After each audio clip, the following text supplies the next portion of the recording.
નમસ્કાર ખેડૂત મિત્રો, હું છું આપનો દોસ્ત મકવાણા મનીષ અને ફરી એકવાર આપણી આ યુટ્યુબ ચેનલ ખેડૂતને લગતી માહિતીમાં આપ સર્વે ખેડૂત મિત્રો તથા દર્શક મિત્રોનું હાર્દિક સ્વાગત કરું છું। અને મિત્રો, આજે જે આપણે વાત કરવાની છે કે જે આપણે મકાઈના જે આપણે ઓલરેડી 2-3 આપણે વિડીયો પણ બનાવેલા હતા કે તે અત્યારે તમે જોઈ શકો છો જે મારી પાછળ મકાઈ ઊભી છે, બરોબર કે તે લગભગ આપણે માનો કે 43 દિવસની લગભગ આપણી આ મકાઈ થઈ છે, બરોબર કે તેમાં આપણે કેટલા દવાના ડોઝ માર્યા, બરોબર કે કઈ દવાના પ્રયોગ કરેલા છે કે આવી રીતે આપણે કે માનો કે જો કે અમુક ખેડૂત મિત્રોના મનમાં પ્રશ્ન હશે કે આ મકાઈ છે આપણે કે જે આપણે દોડા કરવા કે જે કાપણી કરવા કે એવી રીતે મકાઈ નથી આપણે વાવેલી, કે મકાઈ આપણે લીલી વેચવા વાવેલી છે, બરોબર કે તેનો પણ આપણે ટાઈમ મળશે તો અલગથી વિડીયો બનાવીને તમારા સુધી પહોંચાડવાનો પૂરો પ્રયાસ કરશી, બરોબર। અને અત્યારે જે હાલ આપણે જે દવાની વાત કરવાની છે કે કઈ દવા છાંટેલી હતી, કેટલા દવાના રાઉન્ડ મારેલા છે, બરોબર કે તેના વિશે ચર્ચા કરવાની છે। અને જે આપણો ટોપિક અત્યાર સુધીમાં મિત્રો જે રહ્યો છે અને જે આપણે આ યુટ્યુબમાં ચેનલ જે ખોલેલી છે કે જે ખેડૂતોના હિત માટે, કે તે આપણો એક સવાલ રહેલો છે કે ઓછા ખર્ચે વધુ ઉત્પાદન, કે આપણો આ પૂરેપૂરો પ્રયાસ રહે છે કે આપણો વિડીયો ગમે ત્યાંથી જોવાતો હોય કે બરોબર ગમે ત્યાંથી જોવાતો હોય કે ઓછા ખર્ચે વધુ ઉત્પાદન કઈ રીતે લેવું, કઈ રીતે કામકાજ આપણે ખેતીમાં કરી શકીએ, કે કઈ દવાનું કોમ્બિનેશન કરવાથી આપણે સારા બેસ્ટ રિઝલ્ટ મળે છે। બાકી અત્યારે હાલ એગ્રો વાળા આપણે જે ડુપ્લિકેટ દવા છે કે વગેરે 1-2 ડબલા વધારે આપણે દેવાનો પૂરેપૂરો પ્રયાસ કરે છે, બરોબર કે તેનાથી આપણે બચવાનું છે। કે આવો આપણો 100% આપણે લગભગ આપણી આ ચેનલને 1 વર્ષ દિવસ હમણાં થાય, બરોબર કે જે આપણા જૂના જે સબસ્ક્રાઇબ મિત્રો છે તેને ખબર જ હશે કે આપણે કઈ રીતે આપણે ખેતી કરીએ છીએ, કે ડુંગળી લસણની આપણે સ્પેશિયલ આપણે કારીગર છીએ કે તેની આપણે ખેતી કરીએ છીએ, કે કઈ દવાનું કોમ્બિનેશન કરવાથી શું થાય છે। અને હાલ મિત્રો કે જે તમે મકાઈની વાત કરીએ, બરોબર કે તે તમે મકાઈ પણ જોઈ શકો છો કે કેટલી હાઈટ ઉપર મકાઈ આવી ગઈ છે, બરોબર કે આ તમને વચારે જઈને તમને જોવો કે આ બતાવી દઉં કે હાલ મિત્રો આપણે આ તમે જોઈ શકો છો, બરોબર કે આપણે લગભગ 5-5.5 ફૂટની હાઈટ ઉપર મકાઈ આવી ગયેલી છે। અને આ મિત્રો આમાં અત્યાર સુધીમાં આપણે 3 દવાના રાઉન્ડ મારેલા છે, બરોબર કે અત્યાર સુધીમાં આવડી મોટી મકાઈ થઈ, નકર અત્યારે ચોમાસે મકાઈ કરવી બહુ અઘરું કામકાજ છે કે જે આપણે ઈયળો કહીએ, બરોબર કે દેશી ભાષામાં જે આપણે ભૈળો કહીએ, કે તે ચોમાસે આવવાના પૂરેપૂરા ચાન્સ 100% રહે છે, બરોબર કે જે મકાઈ અમુક ખેડૂત મિત્રો જે માલઢોર રાખતા હશે, બરોબર કે તેને સારી રીતે ખબર જ હશે કે મકાઈ વાવે એટલે મકાઈ કરવી બહુ મુશ્કેલ કામ છે। અને આપણે આ લીલી વેચવા માટે આપણે મકાઈ વાવેલી છે અને વર્ષો-વર્ષ આપણે ઓલરેડી વાવીએ જ છીએ,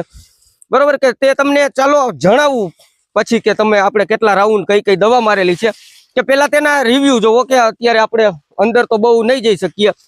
કે આમાં એક પણ ઈયળ તમને ક્યાંય તમને આમાં જોવા નહીં મળે, બરોબર કે જો તમે વ્યવસ્થિત રીતે તમે નજર કરીને જોઈ શકો છો કે ક્યાંય પણ તમે ગમે ત્યાં જોવો, બરોબર કે થોડાક અંદર હાલીને પણ આપણે જોઈએ કે ઈયળનો પ્રશ્ન છે કે નથી, બરોબર કે આ બાજુ બતાવો જરાક કે જો આ રીતે મિત્રો તમે આ જોઈ શકો છો, બરોબર કે જે નજીકથી બતાવો કે આ રીતે મિત્રો તમે કંઈક જોઈ શકો છો કે ગમે તે નજર મારી લ્યો, ઊંચેથી ને પણ તમે જોઈ શકો છો કે આવી રીતે જો આપણી આ મકાઈ છે, બરોબર કે ઈયળનો હાવ પ્રશ્ન નથી। ને હવે ચાલો તમને કે દવા વિશે આપણે જણાવું કે કઈ દવાનો આપણે પ્રયોગ કરેલો હતો, કે જે રીતે મિત્રો આગળ આપણે વાત કરી, બરોબર કે તમને મકાઈ પણ ઓલરેડી તમને બતાવી। અને હવે વાત રહી દવાની કે આપણે જે 3 રાઉન્ડ દવાના જે આપણે મારેલા છે કે જે છંટકાવ કરેલા છે કે તે ક્યાં મારેલા છે, બરોબર કે આપણે હવે તેના વિશે ચર્ચા કરી લઈએ કે જે હાલ ખેડૂત મિત્રો જે મકાઈ છે કે અથવા જુવાર છે કે અથવા બાજરી છે કે જે ગમે તે કુપરાવાળી વસ્તુ વાવતા હોય કે તેના માટે આ વિડીયો ગમે ત્યારે આપણો વિડીયો ઉપયોગી સાબિત થઈ શકે છે, આજે નહીં તો ગઈ સાલ, બરોબર કે તેવી રીતે। અને પેલો મિત્રો જે દવાનો આપણે રાઉન્ડ મારેલો હતો કે બની શકે તો હું ફોટા તમને ડિસ્પ્લે ઉપર સાઈડમાં એડ કરી દઈશ કે જેથી કરીને તમને સમજવામાં કંઈક સરળતા રહે, બરોબર કે જે રીતે મિત્રો આપણે વાત કરી કે દવાનો પહેલો રાઉન્ડ, બરોબર, કે દવાનો પહેલો રાઉન્ડ આપણે જે કોરોમંડળ કંપનીનું જે માર્વેક્સ કરીને આવે છે, બરોબર, કે આપણે તેનો આપણે ઉપયોગ કરેલો હતો. અને જે પ્રમાણની મિત્રો વાત કરી દઉં તમને કે પ્રતિ પંપ 30 ml માર્વેક્સ નો પહેલો દવાનો રાઉન્ડ, બરોબર, કે તેમાં ઈયળોમાં બેસ્ટ રિઝલ્ટ આપને રહે છે કે પ્રતિ પંપ આપણે 30 ml લેવાનું છે અને ભેગું આપણે સ્ટીકર એડ કરવાનું છે કે તે આપણે પ્રતિ પંપ 5 ml તમે લઈ શકો છો, બરોબર. કે પહેલો રાઉન્ડ આપણે કંઈક આ રીતે મારેલો હતો અને પછી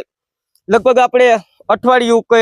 10 દિવસ પછી આપણે પાછો બીજો રાઉન્ડ માર્યો કે ત્યારે આપણે ઈયળું કોક દેખાતી હતી. અને બીજો રાઉન્ડ મિત્રો કે જે આપણે કોરોમંડળ કંપનીનું જે પ્રચંડ કરીને જે દવા આવે છે, બરોબર, કે આપણે તેનો ઉપયોગ કરેલો હતો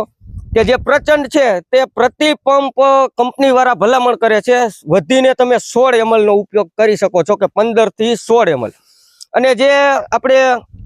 તેની સાથે આપણે ગ્રોથ કરાવવા માટે, મકાઈનો ગ્રોથ કરાવવા માટે જે આપણે આગળ ઓલરેડી એક વિડીયો પણ બનાવેલો છે કે જે ફૂલ બહાર કરીને જે દવા આવે છે, બરોબર, કે હું ફોટા એડ કરી જ દઈશ કે જેથી કરીને તમને કંઈક સમજાય કે જે ફૂલ બહાર કરીને દવા આવે છે, બરોબર, કે તે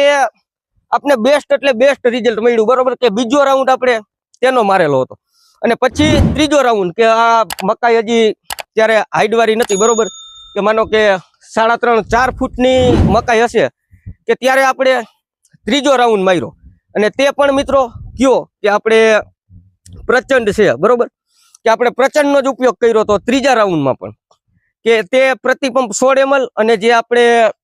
ઈસ્ટા કરીને આવે છે તે પણ કોરોમંડળ કંપનીનું આવે છે કે 28-28-0, બરોબર, કે તેનો આપણે ઉપયોગ કરેલો હતો ગ્રોથ માટે. અને અત્યારે હાલ આપણી મકાઈ તમે જોઈ શકો છો વ્યવસ્થિત રીતે કેટલી નરવાઈ છે. અને હાલ ખેડૂત મિત્રો આપણો એક પ્રશ્ન છે, બરોબર, કે તે ગમે ત્યાંથી આપણો વિડીયો જોવાતો હોય કે ઓછા ખર્ચે વધુ ઉત્પાદન કઈ રીતે લેવું, કે અત્યારે હાલ ખેડૂત મિત્રો આપણા ગુજરાતના ખેડૂત મિત્રો ગમે ત્યાં મૂંઝવણમાં છે કે એગ્રોવાળાની ભલામણ લેવા જાય છે કે એની સલાહ સૂચન લેવા જાય છે કે તેના માર્ગદર્શન ઉપર હાલે છે. અને મિત્રો આપણો એક હેતુ છે કે આપણો ગમે ત્યાંથી ગમે તે વિડીયો જોતા હોય કે આપણે આમાં ખોટી કોઈને સલાહ નથી દેવી કે જે મારા ખુદના અને જે મારા પપ્પાના જે અનુભવ છે કે હું તમને એ જ તમને હું આમાં શેર કરું છું કે આમ કરવાથી આમ થાય છે, આમ કરવાથી આમ થાય છે, બરોબર. કે આ વાત રહી મિત્રો દવાની કે તમે ગમે ત્યારે મકાઈની ખેતી કરવા માંગતા હોય કે અથવા જુવારની ખેતી કરવા માંગતા હોય અને ઈયળો મકાઈમાં ન જાતી હોય તો આજે મેં દવાનું તમને કીધું કે તે બેસ્ટ રિઝલ્ટ રહે. અને આપણે તે દવાનો કયા પાકમાં આપણે ઉપયોગ કરી શકીએ કે માનો કે કુપરાવાળી વસ્તુ છે આપણે આ તે તો વાત થઈ કે તે પછી આપણે ભીંડો છે, બરોબર, કે તેમાં પણ ઈયળો ઊંડે સુધી આપણે વહી જતી હોય છે અને ઈયળો જવાનું નામ નથી લેતી કે ઊંડે સુધી ઈયળો જઈને ત્યાં તેના આપણે જે ઈંડા મેલે છે પાછી ત્યાંથી પાછી શરૂઆત થાય છે કે એટલે આપણે એને દેશી ભાષામાં ડોકા મેળ્યો કહીએ કે ભીંડો છે, રીંગણી છે કે જે ડોકા મેળ્યો કહીએ, બરોબર, કે તેમાં પણ આપણે બેસ્ટ એટલે બેસ્ટ પરિણામ મળેલા છે. કે ગઈ સાલ આપણે જે આ પ્રચંડની આપણે વાત કરીએ, બરોબર, કે આપણે ટ્રેક્ટર ભાડે ચલાવવા જઈએ છીએ કે ગઈ સાલ આપણે એક ભાઈબંધ છે તેને પ્રશ્ન હતો કે રીંગણીમાં ઈયળો નથી જતી, બરોબર, કે થાકી ગયા અલગ અલગ જગ્યાએથી ઘણી જગ્યાએથી દવા લઈને થાક્યા, બરોબર. કે પછી આપણે એની લગભગ ડુંગળી વાવવા જ ગયા હતા કે ભાઈ તમે આ દવાનો એકવાર પ્રયોગ કરો કે તે પછી આપને ફોન પણ આવેલો હતો કે ભાઈ આપને બેસ્ટ રિઝલ્ટ મળ્યું. અને ખાસ ભલામણ મિત્રો કે આ આપણે જે દવાની જે ચર્ચા કરી કે આમાં કોઈ કંપનીનું કે કોઈ દવાનું આપણે કોઈ આમાં પ્રમોશન નથી કરતા કે જે આપણો આમાં જાતનો અનુભવ છે, બરોબર, કે તે જ આમાં હું તમારા સુધી શેર કરું છું, બરોબર. કે એવું નથી કે આપણે કંપની વાળા કહે છે અને વિડીયો બનાવી છે, પણ એક ખેડૂતનો દીકરો થઈને એક ખેડૂત સુધી સાચું માર્ગદર્શન અને સાચી માહિતી પૂગે કે તેવા મારા અવારનવાર પૂરા પ્રયાસો રહે, બરોબર. કે બસ મિત્રો હવે આજના વિડીયોમાં આટલું જ. મળશે કંઈક અલગથી નવા જ વિડીયોમાં. જો ચેનલ ઉપર અથવા પેજ ઉપર નવા હોય તો ચેનલને સબસ્ક્રાઇબ કરી લેજો અને ફેસબુક પેજને ફોલો કરી લેજો કે જેથી કરીને કંઈક આવા અવનવા વિડીયો આવે તો સૌથી પહેલા જાણ થાય તમને.